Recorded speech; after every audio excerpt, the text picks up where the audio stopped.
by Mark Kleinman, city editor. The president of Britain's biggest business lobbying group has urged ministers to unite behind Philip Hammond following calls from a pro-Brexit politician for the Chancellor to be sacked in any forthcoming cabinet reshuffle. Speaking to Sky News, Paul Drexler said that Mr Hammond was working tirelessly to get the best possible deal for the UK and should be unambiguously supported in his efforts to secure a lengthy post-Brexit transition period. His remark, which represents a rare public intervention by CBI president to endorse an individual politician within a Warren cabinet, came as a spokesman for the Prime Minister insisted that Mr Hammond retain Theresa May's full confidence. Mr Drexler said the UK was facing the most complex challenge of the post-war period as we prepared to leave the EU. He added business wants to see the government united and working together in the national interest in these challenging and turbulent times. The CBI president's words underline the sense of anxiety in parts of the private sector about the trajectory of the government's Brexit negotiations.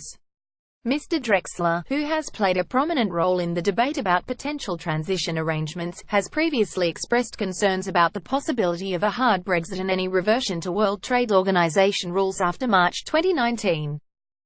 Chancellor Philip Hammond should be unambiguously supported, the CBI's president says. A report in Friday's Daily Mail quoted several pro-Brexit company bosses, including Tim Martin of the pub chain J.D. Wetherspoon, who said the Chancellor was being too gloomy about the UK's economic prospects.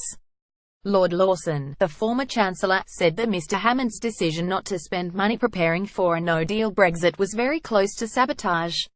Mr Drexler's sentiments were echoed by a number of other business leaders. Sir Mike Rake, the chairman of BT Group and WorldPay, said the Chancellor has widespread support in respect of the business community, and clearly understands the significant economic consequences of a hard Brexit.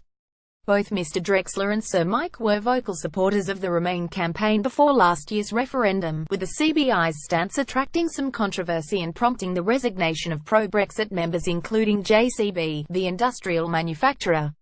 The row about Mr Hammond's role in the Brexit talks reflects continuing cabinet divisions on the issues of transition and preparations for a no-deal exit from the EU, despite ministers' efforts at the Conservative Party conference to dismiss suggestions of a split. Reports this week said that a cabinet meeting this week had again exposed that disunity.